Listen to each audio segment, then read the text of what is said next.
आप भी बोलने दो। माननीय अध्यक्ष जी, आज दिल्ली की कानून और व्यवस्था और नजदीक के भूतकाल में हुए कम्युनल राइट्स पर इस सदन ने एक लंबी चर्चा करी। कांग्रेस पक्ष के सदन के नेता श्री अधीर रंजन चौधरी जी ने इसकी शुरुआत की। श्रीमती मीनाक्षी लेखी, श्री बालू जी, श्रीमान सौगत राय जी, वी गीता विश्वनाथन जी, विनायक राउत जी, संजय राजू रंजन सिंह जी, पिनाकिन मिश्रा जी, रितेश पांडे जी, शकीरुल बर्क जी, अमोल कोल्हे जी, संजय जायसवाल जी, श्री कुट्टी जी, श्री एम आरिफ जी, जयदेव जी, मसूदी साहब, आर के राजू जी, सुब्बारायण जी, थॉमस जी, भगवंत मान, श्री ओवैसी जी, नलिन कटील, श्री विजय जी, श्रीमान प्रेमचंदन जी और अंत में युवा सांसद तेजस्वी सूर्या ने अपने अपने विचार रखे। बाय एंड लार्ज सदन के सभी सदस्यों ने ये दुर्भाग्यपूर्ण रायट्स के लिए जानकारी भी जानना चाहिए। सबने अपने अपने तरीके से अपने अपने शब्दों में इसके लिए दुख भी व्यक्त किया है, चिंता भी व्यक्त की है और आगे क्या होगा इसकी जानकारी भी सबसे वक्तव्य से कॉमन निकल कर आ रही है। कहीं कहीं राजनीतिक रंग देने का भी प्रयास हुआ है और कहीं कहीं एक जाति एक धर्म विशेष के लिए भी चिंता व्यक्त की गई है। परंतु सबसे पहले मैं महान सदन के सामने इस राइट के अंदर जिन लोगों की जान गई है वो सबके लिए हृदय की गहराइयों से दुख व्यक्त करता हूं। उनके प्रति श्रद्धांजलि का भाव सदन के सामने रखना चाहता हूं।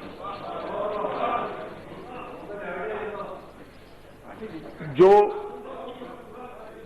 मारे गए हैं उनके परिवारों के प्रति भी मैं संवेदना व्यक्त करना चाहता हूं और जिनका शरीर का नुकसान हुआ है, घायल हुए हैं, जिनकी डैमेज हुई है, ये सभी के प्रति मैं आश्वासन व्यक्त करना चाहता हूं। माननीय, कुछ चीजें ऐसी हैं शायद मैं आज की चर्चा में बोलना नहीं चाहता, परंतु विगत कुछ दिनों से जिस प्रकार से देश और दुनिया के सामने इस राइट्स को, इस दुर्भाग्यपूर्ण घटना को पेंट किया जा रहा है और आज भी सदन में जिस प्रकार से इसको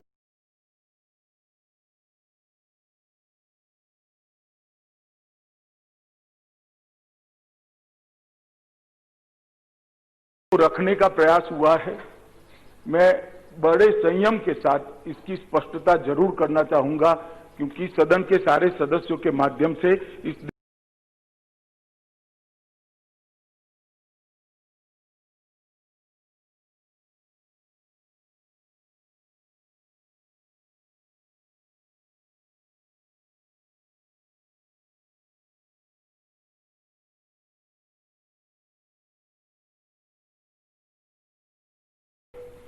पच्चीस तारीख रात को 11 बजे के बाद एक भी घटना राइटिंग की नहीं हुई। ये सदन हुआ, शुरू हुआ 2 तारीख को। 2 तारीख के बाद डिमांड आई कि चर्चा होनी चाहिए। दूसरे ही दिन हमने कहा कि हम चर्चा के लिए तैयार है, होली के बाद चर्चा करेंगे। होली के बाद क्यों चर्चा करना? क्योंकि होली एक ऐसा त्योहार है जिसमें फिर से भावनाएं भड़कने की संभावना रहती है। कई बार इस देश में अलग अलग प्रांतों में होली के समय दंगों का एक बहुत बड़ा इतिहास, और जब इतने सडन और इतने तेजी से स्प्रेड हुए दंगे हैं तो पुलिस को भी इसकी तह में जाने के लिए कुछ समय चाहिए, इसके कारण ढूंढने के लिए समय चाहिए और वो सब सदन के अंदर रखने में सरलता है। और सबसे बड़ी बात, देश में और दिल्ली में शांति बनी रहे। यहाँ के भाषणों के कारण या तो मीडिया के कारण या तो फिर से बाहर कोई इस प्रकार का वातावरण न बने कि जिससे होली देश की शांतिपूर्ण न हो। सिर्फ और सिर्फ यही मकसद के लिए हमने कहा था कि 11 तारीख को, जब दंगा ही होली नहीं था, तब मैं इनके भाषण, माने प्लीज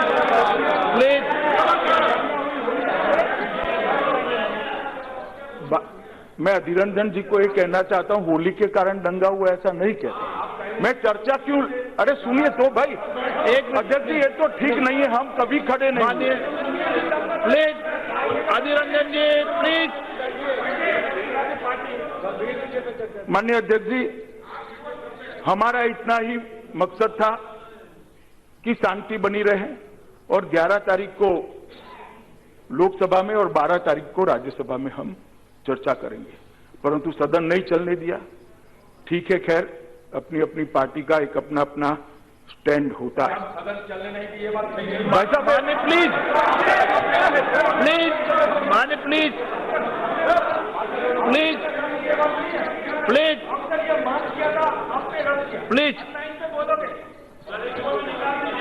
माननीय अध्यक्ष जी, मैंने सबका भाषण धैर्यपूर्वक गंभीरता से सुना है।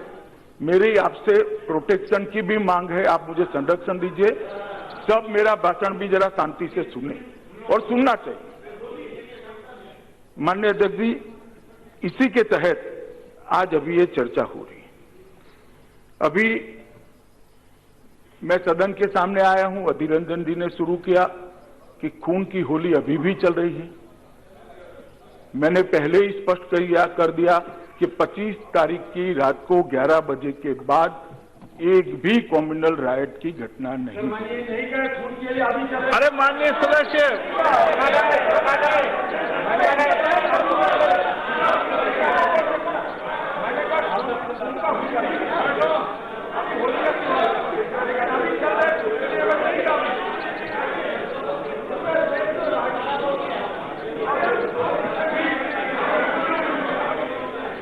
माननीय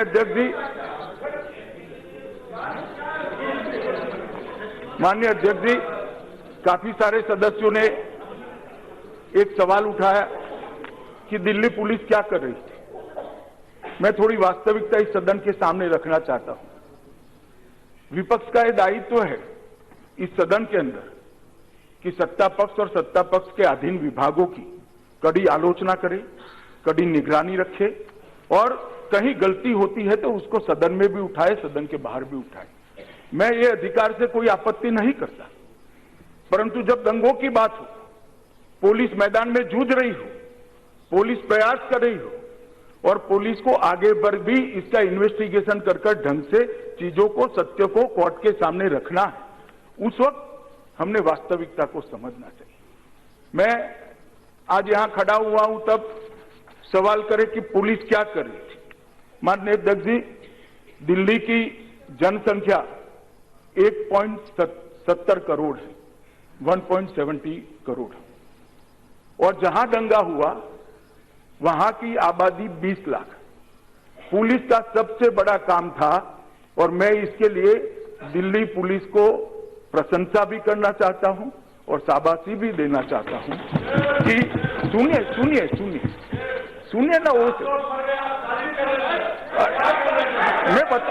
मेरी बात तो समाप्त होने दीजिए। मेरी बात तो, आप थे नहीं जब मैंने दुख व्यक्त किया, आप नहीं थे, क्योंकि मान्यवर ये 20 लाख लोगों के बीच में जो दंगा हो रहा था, इसको दिल्ली में स्प्रेड नहीं होने देना, ये बहुत बड़ी जिम्मेदारी थी और मैं मानता हूं कि इसको बहुत अच्छे तरीके से दिल्ली पुलिस ने निभाया है। मैं 20 लाख लोगों पर भी बाद में आता हूं कि क्यों हुआ, कैसे हुआ और क्या तकलीफ थी, सारी बातों को बताऊंगा। परंतु ये हिंसा मान्यवर दिल्ली के 4% क्षेत्र और 13% आबादी तक सीमित रखने का काम दिल्ली पुलिस ने किया है। दिल्ली में कुल 203 पुलिस थाने हैं, उसमें से 12 थानों में हिंसा रुकी रही और भड़काने का प्रयास तो सब जगह हुआ था, परंतु ये 12 स्थानों तक हिंसा रुकी रही। मैं मानता हूं मान्यवर कि ये सबसे पहली जिम्मेदारी दिल्ली पुलिस के सर पर थी कि हिंसा को रोकना। दूसरा, समय सारणी। मान्यवर, लगभग 24 फरवरी 2020 को 2 बजे के आसपास पहली सूचना प्राप्त हुई 24 तारीख को, और अंतिम सूचना प्राप्त हुई है 25 फरवरी रात को 11 बजे। ज्यादा से ज्यादा 36 घंटे तक ये राइट्स चले हैं। ओवैसी साहब फिर से खड़े होंगे कि मैं शाबाशी दे रहा हूं। मैं शाबाशी नहीं दे रहा हूं, एक दूसरा पक्ष रख रहा हूं ओवैसी साहब कि इसको 36 घंटे में समेटने का काम दिल्ली पुलिस ने किया है और बहुत बड़ी स्प्रेड की संभावनाओं को जीरो करा है। मान्यवर, ये स्वीकारना पड़ेगा, ये मान्यवर स्वीकारना पड़ेगा। कुछ लोगों ने कहा माननीय प्लीज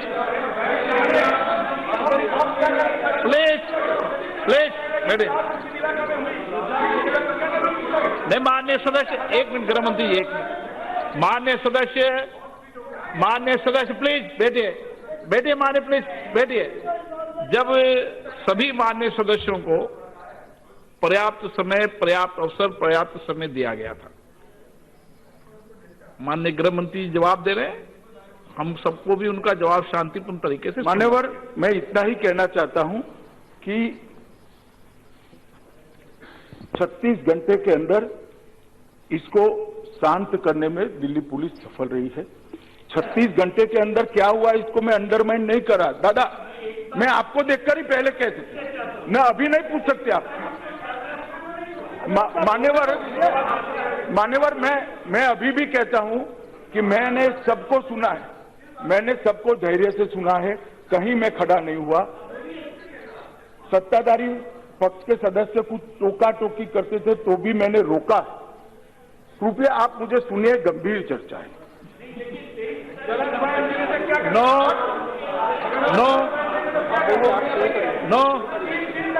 माननीय आप सदन के नेता हैं, प्लीज।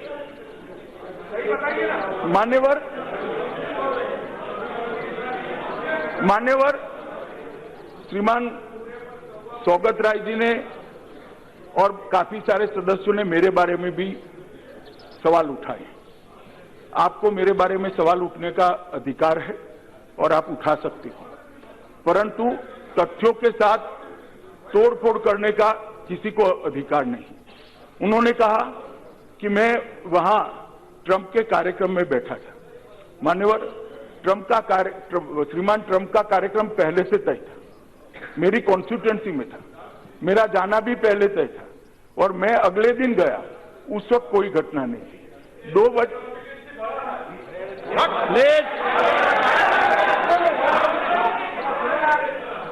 और मान्यवर, मैं यहां पर 6:30 बजे आ गया। उन्होंने कहा कि ताजमहल गए, मैं कोई ताजमहल नहीं गया।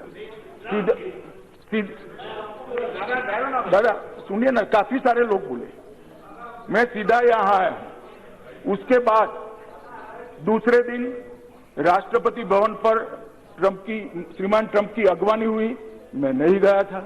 दोपहर को लंच हुआ, मैं नहीं गया। रात को डिनर हुआ, नहीं गया। डिनर में भी नहीं गया हूं, आप रिकॉर्ड चेक कर सकते हो दादा। पूरा समय मैं दिल्ली पुलिस के साथ बैठकर एक कैसे आगे न फैले और कैसे कंट्रोल हो इसकी सतर्क। मान्यवर, 24 तारीख की शाम को 7 बजे ही तो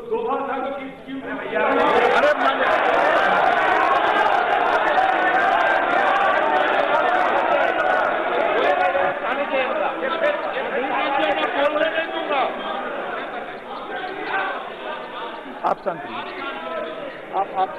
मान्यवर, 24 तारीख की शाम को 7 बजे, 25 की सुबह 8 बजे, 25 की दोपहर सर्वदलीय बैठक के अंदर जिसमें कांग्रेस, आप पार्टी सब थे, 25 की शाम को 6:30 बजे तक ये सारी रिव्यू मीटिंग मेरी अध्यक्षता में हुई।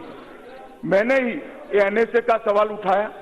मैं ये पूरे सदन के माध्यम से देश भर को कहना चाहता हूं, जब दंगे होते हैं तब किसकी क्या जिम्मेदारी होती है वो नहीं देखते।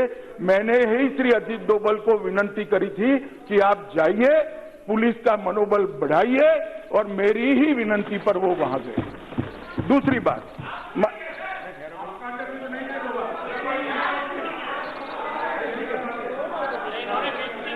मान्यवर, मैं क्यों नहीं गया? इसलिए नहीं गया कि मेरे जाने से पुलिस मेरे पीछे लगती।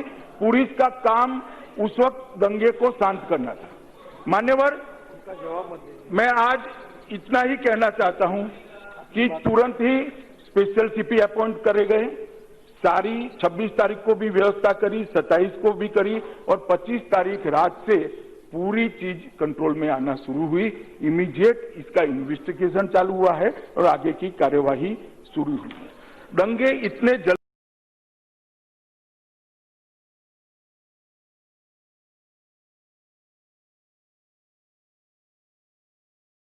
इतने कैसे फैल गए? ये बात सही है। 50 से ज्यादा लोगों की जान गई है, हजारों करोड़ का नुकसान हुआ है। ये कोई छोटी चीज नहीं है।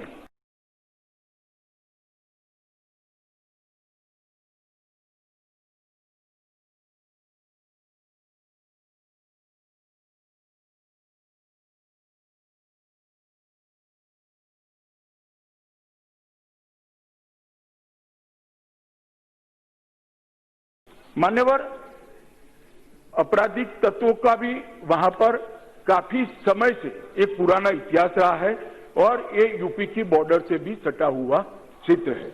मैं यूपी की बॉर्डर और बाकी बातों पर बाद में आऊंगा, परंतु मान्यवर, मैं इतना ही कहना चाहता हूं कि इन्होंने कहा सीआरपीएफ भेजनी चाहिए थी, हजारों की संख्या भेजनी चाहिए थी। कोई सदस्य सुझाव कर सकता है, क्योंकि उनके पास शायद इंफॉर्मेशन न हो। मेरा भी दायित्व है कि पूरी इंफॉर्मेशन से मैं उनको अवगत कराऊं, इसलिए मैं सारी चीजों को कह रहा हूं। हजारों की संख्या में भेज देना चाहिए था, देरी नहीं होनी चाहिए थी। कुछ लोगों ने कहा मिलिट्री ला देनी चाहिए थी। मान्यवर, 22 तारीख को और 23 तारीख को 17 कंपनी दिल्ली पुलिस की, 13 कंपनी सीएपीएफ की, कुल 30 कंपनी एक क्षेत्र में पहले से ही वातावरण को देखते हुए हमने रखी थी। बाद में मैं आता हूं वातावरण क्यों ऐसा हुआ उसका।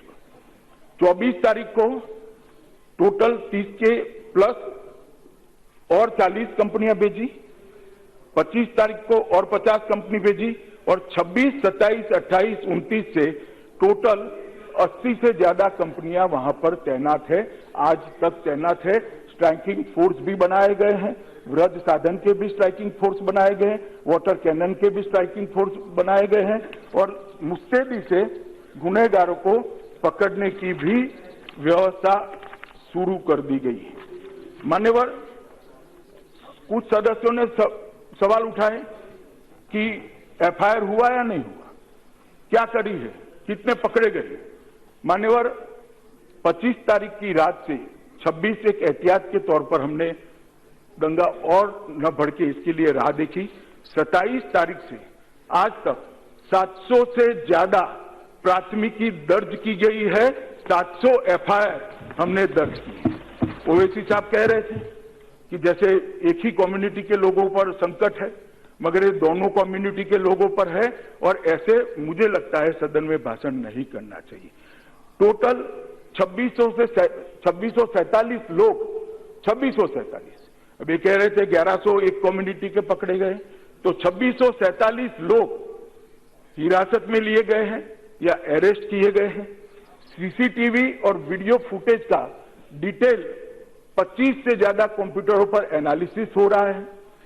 हमने एडवर्टाइज देकर समग्र दिल्ली की जनता से, समग्र मीडिया जनों से डिटेल मांगा है कि भाई आपके पास कोई भी फुटेज हो और कोई भी चीज हो तो आप कृपया इस ईमेल एड्रेस पर, इस व्हाट्सएप नंबर पर भेजिए। और मुझे कहते हुए आनंद है कि दिल्ली की जनता ने हजारों की संख्या में वीडियो इधर और साइड से दिल्ली पुलिस को भेजे हैं, और अंकित शर्मा का खून का भेद भी मुझे आशा है वो ही वीडियो में से बाहर आने वाला है। मान्यवर, जो वीडियो किसी नागरिक ने देखा है।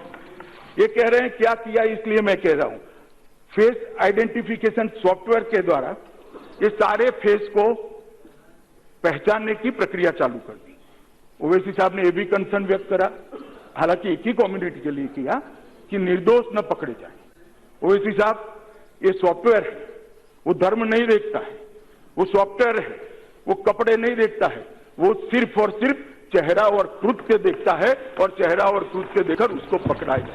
1100 से ज्यादा मान्यवर वो सॉफ्टवेयर के अंदर हमने वोटर आईडी कार्ड का डेटा डाला है, ड्राइविंग लाइसेंस का डेटा डाला है और भी सरकारी डेटा जो था वो सारा अंदर डालने का काम किया है।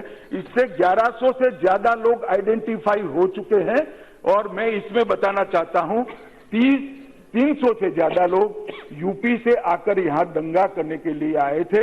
वो यूपी से हमने जो डेटा चेहरों का मंगाया, इससे स्पष्ट साबित हो गया है, जो बताता है कि ये गहरी साजिश थी। क्योंकि अब मुझे बोलने दो ना। और 24 तारीख को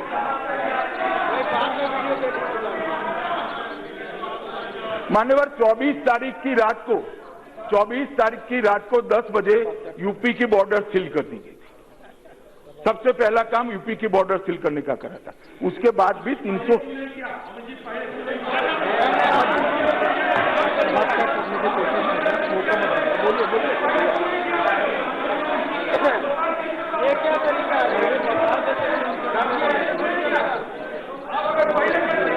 आप वकील मत बनो इनके।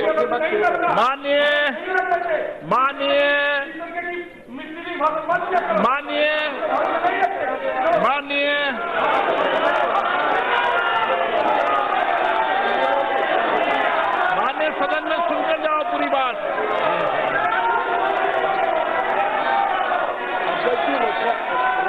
बोलिए चट्टी शुरू से पहले रिकॉर्ड से बोलिए, बोलिए मान्यवर।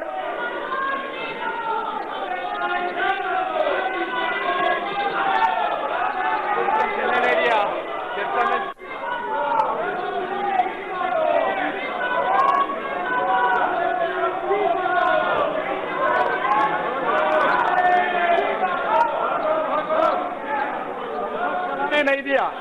They did not allow the House to function on the same issue, and now Honorable Home Minister is replying. They are walking out. They do not want to listen because they do not have the courage to listen. What is the fact and how it was controlled? This is the hypocrisy of the Congress Party. मैं माननीय सदस्य को आग्रह करूंगा कि आप जिस विषय पर चर्चा मांग रहे थे उसमें माननीय गृह मंत्री जवाब दे रहे हैं। आप सदन में पूरी बात को सुनकर जाएं। माननीय गृह मंत्री जी।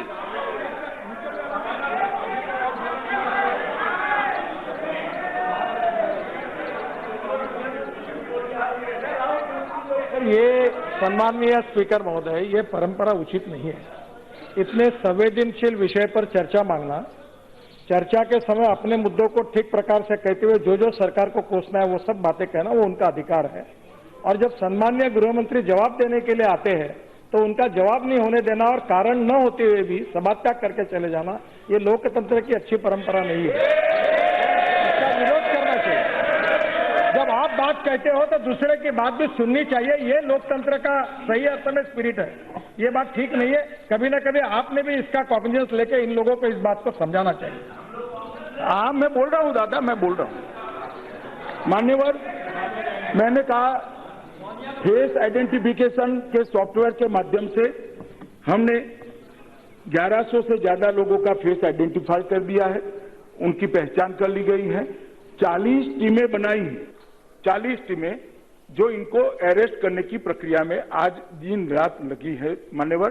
इसलिए मैं इस सदन के माध्यम से दिल्ली की जनता और देश की जनता को आश्वस्त करना चाहता हूं कि नरेंद्र मोदी सरकार आइदर और साइड से किसी भी व्यक्ति को नहीं बख्शेगी जिसका इस दंगों के अंदर रोल, और साइंटिफिक एविडेंस के आधार पर हम एक पूरी कार्यवाही कर रहे हैं।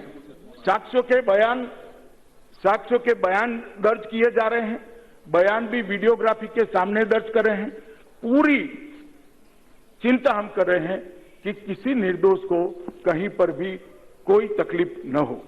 मान्यवर, 2 SIT की टीमें बनाई हैं जो सीनियर मोस्ट पुलिस अफसरों की अध्यक्षता में बनी हैं, जो 49 के आसपास सीरियस टाइप के गुनाहों की जांच करेगी। मान्यवर 49 आर्म्स एक्ट के केसेस हमने रजिस्टर्ड किए हैं, 49 से ज्यादा, और लगभग 152 आर्म्स भी इतने कम समय में रिकवर करे हैं जो दंगे के अंदर उपयोग में आए। मान्यवर इन्होंने कहा शांति समिति की मीटिंगें बुलानी चाहिए, शांति समिति का गठन होना चाहिए। शांति समिति का मीटिंग 25 तारीख को शाम को 4 बजे से हमने शुरू कर दिया था और अब तक 650 से ज्यादा शांति समिति की मीटिंग तीनों हिंदू, सिख, मुसलमान, पारसी, ईसाई सभी कम्युनिटी के लोगों की हम कर चुके हैं। ये 40 टीमों का जो गठन किया है मान्यवर, इसके अलावे एक हमने कॉन्स्पिरेसी का भी केस दर्ज किया है, क्योंकि इतने कम समय में इतने दंगे स्प्रेड होना वो तभी संभव है जब कोई पूर्व नियोजित षड्यंत्र हो। इसकी संभावनाओं को जांच करने के लिए हमने कॉन्स्पिरेसी का भी केस दर्ज किया है मान्यवर, इस पर मैं बाद में आऊंगा। मान्यवर हमने दिल्ली के अंदर फरवरी के बाद, जनवरी के बाद कितनी राशि हवाला से आई है, बाहर से आई है, ऐसी कामों में लिप्त संस्थाओं की ओर से आई है, इसका पूरा इंफॉर्मेशन हमने सरकारी एजेंसियों के साथ खंगाला है। हम नतीजे पर भी पहुंचे हैं, मगर क्योंकि अभी प्रीमेच्योर है, मैं सदन के सामने इतना कहना नहीं चाहता, परंतु इतना कहना चाहता हूं कि इनमें से 3 लोग जो दिल्ली दंगों का फाइनेंस करने वाले थे, उनको दिल्ली पुलिस ने अरेस्ट कर चुका है और उनके पास से जो इंफॉर्मेशन आएगी वो उसकी जांच आगे जाएगी। मान्यवर आईएस से जुड़े हुए 2 व्यक्तियों की गिरफ्तारी करी है, एक को हिरासत में लिया है जो सोशल मीडिया के माध्यम से विदेश से आए हुए फुटेजों को गलत तरीके से लोगों के बीच में ले जाते थे, और दंगों से जुड़े 10 महत्वपूर्ण मामले हैं, उसको एक वरिष्ठ अधिकारियों की और टीम बनाकर मान्यवर हम जांच कर रहे हैं। मैं फिर से एक बार सदन के सभी सदस्यों को और सदन के माध्यम से दिल्ली की जनता को विशेषकर और देश की जनता को कहना चाहता हूं कि जिन्होंने भी दंगा करने की हिमाकत की है वो कानून की गिरफ्त से इधर उधर 1 इंच भी भाग नहीं पाएंगे। आज मैं सदन के सामने कहना चाहता हूं मान्यवर, सारी जांच जो हो रही है वो सारी जांच वैज्ञानिक आधारों पर हो रही, कोई हियरसे पर नहीं कर रही। हमने पूरी चिंता करी और मैं खुद मीटिंग के अंदर रिव्यू करे हैं पूरी जांच की प्रक्रिया का, कहीं पर भी किसी निर्दोष को लिया न जाए। हो सकता है पूछताछ के लिए किसी को बुलाए, मगर जहां तक अरेस्ट का सवाल है, अरेस्ट उसी की होगी जिसके खिलाफ स्ट्रॉन्ग सबूत होंगे, पुख्ता सबूत होंगे, और वो सबूत पुलिस पहले जांचेगी, सीनियर अफसर जांचेगा, तभी जाकर करेंगे। इसलिए ओवैसी साहब को चिंता करने की जरूरत नहीं है। मान्यवर, मैं ये दंगों के पृष्ठभूमि में भी जरूर जानना चाहूंगा। मान्यवर, ये दंगों की पृष्ठभूमि क्या है? जब से इस सदन ने, और ये सदन कोई एक पार्टी का नहीं है मान्यवर, कोई एक दल का नहीं है, सभी दल के लोग बैठते हैं, और हमने आंध्र के विभाजन की तरह से ये बिल पास नहीं किया था, दरवाजा बंद कर कर, टिंगा टोली कर कर, सांसदों को बाहर फेंक देकर, इस प्रकार से हमने ये बिल पास नहीं किया था। हमने पूरी लोकतांत्रिक तरीके से चर्चा कर कर धैर्यपूर्वक मैंने सबको सुना है, जिनको सुना है इसके जवाब भी दिया है, और उसके बाद मतदान कर कर इस महान संस्था के दोनों सदनों ने सीएए के बिल को पारित किया। अब सीएए के बिल को लेकर इस सदन में पूरी स्पष्टता होगी।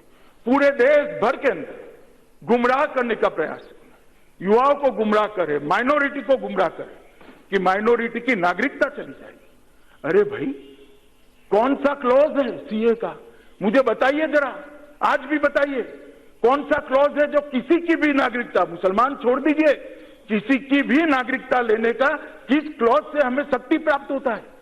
सीए के अंदर नागरिकता लेने का कोई प्रावधान है ही नहीं, पीड़ित लोगों को नागरिकता देने का प्रावधान।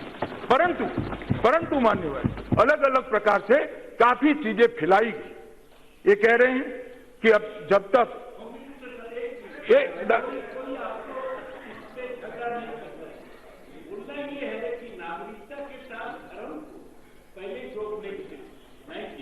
मैं उसका भी कहता हूं,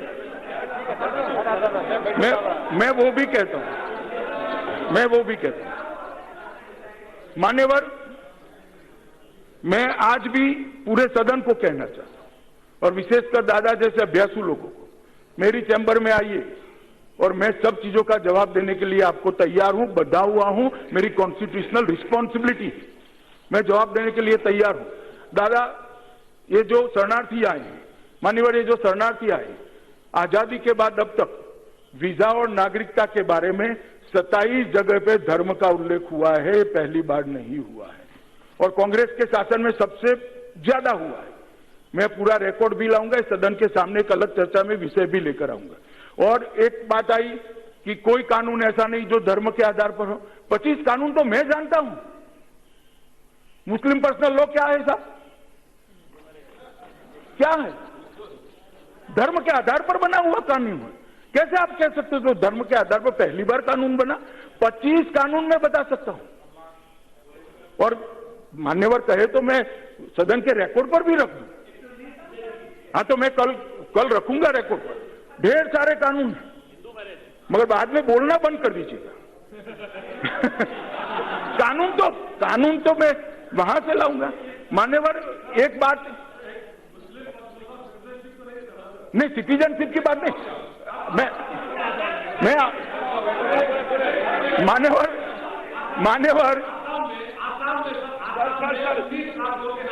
सर, गृह मंत्री को बुलाया, कोई जवाब देने की जरूरत नहीं। मान्यवर, आपके बाद मैं आपको बताना चाहता हूं कि ये एक बात ऐसी आई कि सीए के विरोध करने वाले शांति से बैठे थे, सीए के पक्ष में जब लोग निकलना शुरू हुए दंगे हो गए। क्या, कहां रहते हो दादा? मैं बताता हूं, ये 24 फरवरी के पहले सीए के विरोध से ज्यादा सीए के समर्थन के लिए रैलियां देश भर में निकली है, आपकी कॉन्स्टिट्यूएंसी में भी निकली। मगर हम कान बंद रखेंगे, आंख बंद रखेंगे तो नहीं दिखाई देगा। जो देखना चाहेंगे वही देखेंगे तो नहीं दिखाई पड़ेगा। देश भर में रैलियां निकली है, लाख लाख की निकली है। 27 से ज्यादा रैलियों में मैं स्वयं गया हूं और कहीं पर भी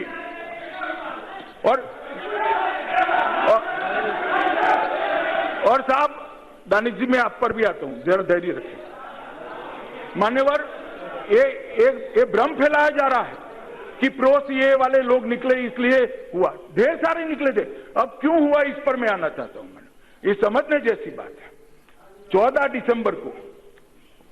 दिसंबर को रामलीला मैदान में एक पार्टी बड़ी रैली करती है, एंटी सीए रैली में पार्टी के अध्यक्ष महोदय भाषण करते हैं कि घर के बाहर निकलो, आर पार की लड़ाई निकलो, अस्तित्व का सवाल है। इसके बाद उनके एक वरिष्ठ नेता भाषण करते हैं, अभी नहीं निकलोगे तो कायर कहलाए जाओगे। क्या भाषण है? और इतनी सारी हेट स्पीच दादा बोलते हो आप सब लोग, ये हेट स्पीच नहीं लगती क्या आपको? खराब नहीं है? घर के बाहर निकलो, आर पार की लड़ाई लड़ो, ये खराब नहीं है? और साहब देखिए जिस हेट स्पीच का वो जिक्र कर रहे हैं वो तो पुलिस जांच करी है, जो कानूनन होगा वो करेंगे। परंतु वो हेट स्पीच के बाद कुछ नहीं हुआ। ये 14 दिसंबर की रैली के बाद 16 दिसंबर को शाहीन बाग का धरना शुरू हो गया और वहीं से ये चीज की मान्यवर शुरुआत हुई। मान्यवर, मैं आपको कहना चाहता हूं, उसके बाद 24 एक स्पीच होती है 17 फरवरी को। दादा ध्यान से सुनना, 17 फरवरी को एक संगठन चलाते हैं यूनाइटेड अगेंस्ट हेट। नाम तो इतना पायस है कि हमको भी सुनने जाने का मन होगा। भाषण क्या करते हैं? हम वादा करते हैं 24 तारीख को जब डोनाल्ड ट्रंप हिंदुस्तान आएंगे तो हम उनको बताएंगे कि हिंदुस्तान की सरकार क्या कर रही है। ये बताने के लिए मैं सब लोगों को, धर्म का नाम नहीं बोलता हूं, अवाम को हिंदुस्तान के हुक्मरानों के खिलाफ रोड पर आने के लिए आह्वान करता हूं। और 24 तारीख को दंगों की शुरुआत हुई। ये 17 तारीख को, ये हेट स्पीच नहीं है मान्यवर, ये हेट स्पीच नहीं है, क्योंकि वो वोट बैंक को एड्रेस करती है, इसलिए वो हेट स्पीच नहीं। मान्यवर, उसके बाद वारिस खान पठान, जरा सुनना भाई ओवैसी जी, वारिस खान पठान 19 फरवरी 2020, 24 तारीख को दंगे होते। 19 फरवरी को क्या हुआ? 19 फरवरी को वो कहते जो चीज मांगने से नहीं मिलती वो छीननी पड़ती है। 15 करोड़ हम है, कौन है मुझे मालूम नहीं, हम 15 करोड़ है, मगर 100 करोड़ पर भारी पड़ेंगे, रोड पर निकल आओ। मान्यवर, 24 को दंगा हो,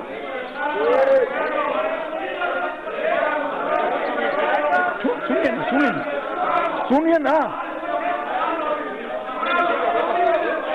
बयान वापिस लेने से क्या है साहब?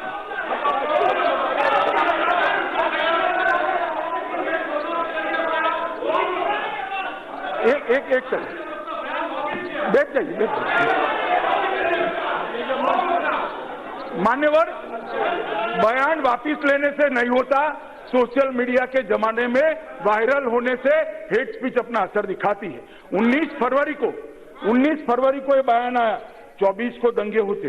मान्यवर, और मैं बताना चाहता हूं कि इन उत्तेजनात्मक भाषणों के बाद 22 फरवरी की रात को और 23 की सुबह दिल्ली में 8-9 जगह पर अलग अलग प्रकार के धरने और उत्तेजक वातावरण होना शुरू हुआ, जो जाकर 24 तारीख को दंगों में परिवर्तित हुआ।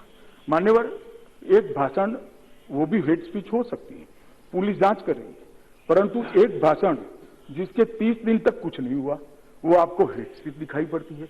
19 तारीख को 22 तारीख को होते हैं, जिसके बाद दंगे हो जाते हैं, वो हेट स्पीच नहीं दिखाई पड़ती है। हम कम से कम इस सदन के अंदर राजनीतिक रंग से कम्युनल दंगों जैसे संवेदनशील मामले को न ट्रीट करें, ये मेरा सबसे कहना है। इन्होंने कहा, मान्यवर, मैं इसलिए कहता हूं कि ये षड्यंत्र है। मान्यवर, सोशल मीडिया के माध्यम से लगभग 60 अकाउंट ऐसे मिले जो 22 के दिन शुरू हुए और 26 के दिन बंद हो गए। 60 अकाउंट, और वो क्या समझते हैं बंद करने से बच जाएंगे क्या? जहां पर भी है पुलिस ढूंढ कर निकालेगी, ढूंढ कर निकालेगी। मान्यवर, 25 मामले हमने आईटी एक्ट के तहत दर्ज कर चुके हैं, उनको भी ढूंढ के निकालेंगे। ये जो कठोर कार्यवाही करते हैं वो बाद में कहीं आ न जाए बचाने के लिए, मेरा इतना ही सबसे निवेदन है। मान्यवर, हमने विज्ञापन और सोशल मीडिया से भी अफवाहों से दूर रहने का हमने किया। मान्यवर, पैसा भी दिल्ली में पहुंचाया गया है, ये भी षड्यंत्र का हिस्सा है। हम इसकी तह तक जाएंगे। इसकी रिसीव करने वाले लोगों को पुलिस ने अरेस्ट कर लिया है, मगर पैसा भी पहुंचाया गया, सोशल मीडिया से भड़काया गया। उसके खिलाफ 14 दिसंबर, 17 फरवरी, 19 फरवरी, 22 फरवरी गंदे भाषण किए गए, और ट्रंप आए तभी करो, इस तरह से उकसाया गया। मैं मान रहा हूं माननीय अध्यक्ष जी कि पुलिस अभी ढूंढ रही है कि इसके पीछे क्या हुआ है। माननीय अध्यक्ष महोदय, ये पूरा दंगा जो हुआ उसके अंदर बहुत सारी प्रॉपर्टी जली है। मुझे भी भयंकर दुख है, वेदना भी है। किसी की काले पसीने की, गाढ़े पसीने की कमाई दंगों में जलकर राख हो जाए। मगर मैं आज दिल्ली की जनता को कहना चाहता हूं, हमने क्लेम कमीशन के गठन के लिए दिल्ली हाईकोर्ट को पत्र लिख लिए हैं। वीडियोग्राफी के आधार पर जिन्होंने दुकान जलाई है, जिन्होंने व्हीकल जलाए हैं, जिन्होंने सार्वजनिक संपत्तियां जलाई है, वो सारे लोगों को पकड़कर उनका सारा संपत्ति इन लोगों को बख्शा नहीं जाएगा। नहीं, ये मैंने बैठ जाए बालू जी, मैं बताता हूं, आपने शायद वो ट्रांसलेशन नहीं लगाया है। हमने दिल्ली हाईकोर्ट के चीफ जस्टिस को पत्र लिखा है कि इसके लिए आप एक हाईकोर्ट के जज का नाम दीजिए। ये पुलिस नहीं करने वाली है, हाईकोर्ट के जज ही करने वाले हैं। तो आपको आश्वस्ति के लिए मैं कह रहा हूं, हमने ऐसा ही पत्र लिखा है और आज रजिस्ट्रार ने पत्र दिल्ली के चीफ जस्टिस आपके सामने मान्यवर दे दिया है। मान्यवर, मैं अभी अपने बर्ग साहब कहते थे कि कितने हिंदू मरे, कितने मुसलमान मरे, कितने दुकानें हिंदुओं की जली, कितनी दुकानें मुसलमानों की जली, कितने घर जले। मानवर में आंकड़ा जरूर देता है, 52 भारतीयों की मृत्यु हुई। मैं हिंदू मुसलमान में नहीं मानता। 52 भारतीयों की मृत्यु हुई है, 526 भारतीय घायल हुए हैं, 371 भारतीयों की दुकानें जली हैं और 142 भारतीयों के घर जले हैं। इस सदन को भी हम हिंदू मुसलमान में बांटेंगे क्या? इस प्रकार से दंगों की चर्चा में इस प्रकार से आंकड़े मांगे जाते हैं? नहीं, छोड़ नहीं देता हूं, मैं आंकड़े तो देता हूं, हिंदू मुसलमान नहीं करता। और ओवैसी जी ने बे जुनून के साथ कहा कि मस्जिद जल गई, ओवैसी साहब मंदिर भी जले। जरा तनिक इसके लिए भी दुख व्यक्त कर देते। मैं मंदिर और मस्जिद दोनों जले हैं, दोनों के लिए दुख व्यक्त करता हूं। कोई भी धर्मस्थान, चाहे गुरुद्वारा हो, चर्च हो, मंदिर हो, मस्जिद हो, नहीं जलना चाहिए। आपने जुबेर का उदाहरण दिया, बड़ी दुर्भाग्यपूर्ण घटना है। हम नहीं छोड़ेंगे जुबेर के कातिलों को, परंतु साथ में आईबी के अफसर शर्मा के शरीर पर 400 घाव लगा दिए, वो भी बोले होते तो सदन की शोभा बढ़ती, सदन की शोभा बढ़ती। और एक वाक्य शुरू में बोले, बाद में सारे नाम आप, मैंने ध्यान से सुना है। और कम से कम आप वारिस भाई को समझा देते तो भी काफी भला हो जाता।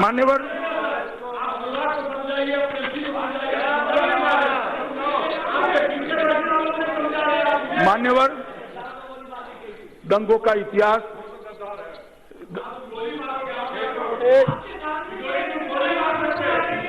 मान्यवर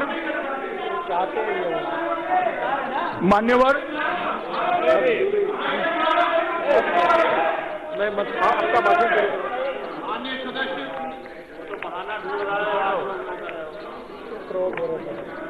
तो बहाना ढूंढ रहा है। मान्यवर, वो कह रहे थे कि हमारे समय में दंगे होते हैं। काफी सदस्यों ने चीजें रिकॉर्ड पर रखी, मैं तय में न जाना नहीं चाहता, परंतु एक आंकड़ा जरूर कहना चाहता हूं कि भारत के इतिहास में दंगों में मारे गए लोगों में 76% लोग कांग्रेस के शासन में मारे गए। 76%। आपको कोई अधिकार नहीं है दंगों के लिए बात करने का। मान्यवर मुझे कह रहे कि अब गृह मंत्री ने शांति की अपील नहीं की, मैंने की भी है, मगर नहीं भी की होती, मैंने ऐसा नहीं कहा कि बड़ा दरख्त गिर जाता है तो धरती हिल जाती है। 3000 सिख भाई रातों रात जला दिए गए, काट दिए गए। क्या हुआ? जांच क्या करी आपने? हम तो बताएंगे जांच क्या करी है, बताया भी है, सबको पकड़ा है, पहले भी पकड़ा है जहां जहां हमारे शासन में। क्या किया? जब तक भारतीय जनता पार्टी की सरकार नहीं आई, कांग्रेस का एक भी कार्यकर्ता पकड़ा नहीं गया। नरेंद्र मोदी के शासन में पकड़ने की शुरुआत हुई, 84 से लेकर 2014 तक।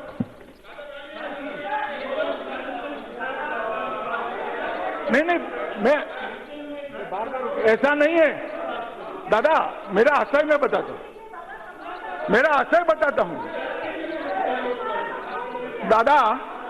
दादा मैं इसलिए मान्यवर मैं इसलिए बताता हूं, दादा थोड़े इरिटेट हो जाते हैं, मैं इसलिए बताता हूं कि कांग्रेस पार्टी जो कह रही है कि दंगे हमारे समय में, मैं उनको याद कराना चाहता हूं।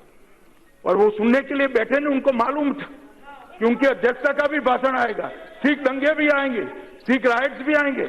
मान्यवर मैं इसमें अंदर जाना नहीं चाहता, वरना ढेर सारी चीजें हैं मेरे पास, ढेर सारी चीजें हैं। नहीं बोलना है भाई, मगर मैं इतना कहना चाहता हूं कि 76% लोग मारे गए और हमने इतनी कैजुअली राइट्स को नहीं लिया है। 3000 सिख भाई बहन जला दिए गए और आप कहते हो कि दरख्त गिरता है तो जमीन हिलती। किसी को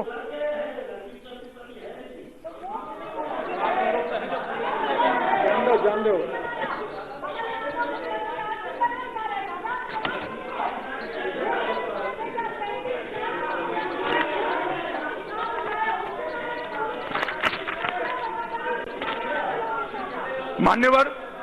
मान्यवर मैं इतना ही कहना चाहता हूं कि दंगा किसी को अच्छा नहीं लगता है। दंगे किसी भी शासन में होने नहीं चाहिए, मगर एक सोची समझी षड्यंत्र के तहत ये अटेम्प्ट हुआ है, ऐसा मेरा प्राइमा फेसी मानना है। पुलिस के पास काफी पुख्ता सबूत भी आए, पुलिस इसका इन्वेस्टिगेशन कर रही है। मैं इतना ही कहना चाहता हूं कि आज मैं दिल्ली के हरेक दंगे में मारे गए व्यक्ति के परिवार को दुख तो व्यक्त करता हूं, मगर उनको आश्वस्त भी करता हूं कि आपके परिवारजनों की जिन्होंने जान ली है वो कोई बख्शा नहीं जाएगा, चाहे किसी भी धर्म का हो, चाहे किसी भी जाति का हो, किसी भी पार्टी का हो, कोई बख्शा नहीं। और ये दंगे पूरे देश के लिए एक सबक बने कि दंगा करने वालों को कैसा अंजाम होता है। इतनी कठोरता के साथ दिल्ली पुलिस कार्यवाही करेगी, मैं पूरे सदन को आश्वस्त करता हूं।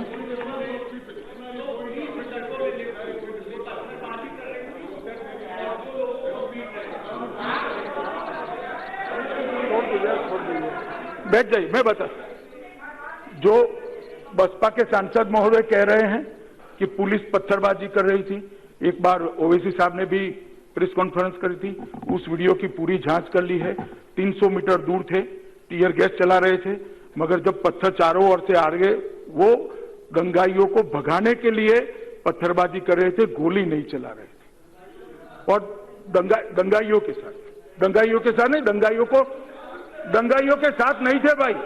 पूरा इसका अरे पूरा वैज्ञानिक एनालिसिस हो गया है, कोई सवाल ही नहीं है। और मान्यवर ये जो कहते हैं कुछ नहीं हुआ है, लगभग 5000 से ज्यादा टीयर गैस के सेल छोड़े गए हैं, 400 से ज्यादा आंकड़े मेरे अंदर है, 400 से ज्यादा गोली चलाई गई है, आंसू गैस के गोले दागे गए हैं, लाठीचार्ज किया गया है।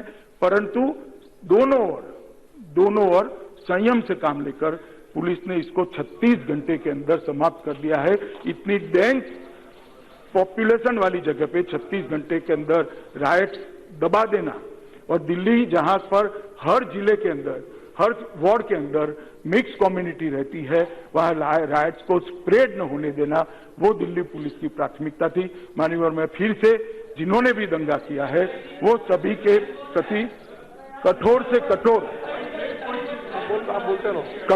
कठोर कार्यवाही का देश की जनता को आश्वासन देकर मेरी बात को समाप्त करता हूं। भारत माता की। सभा की कार्रवाई वीरवार दिनांक 12 मार्च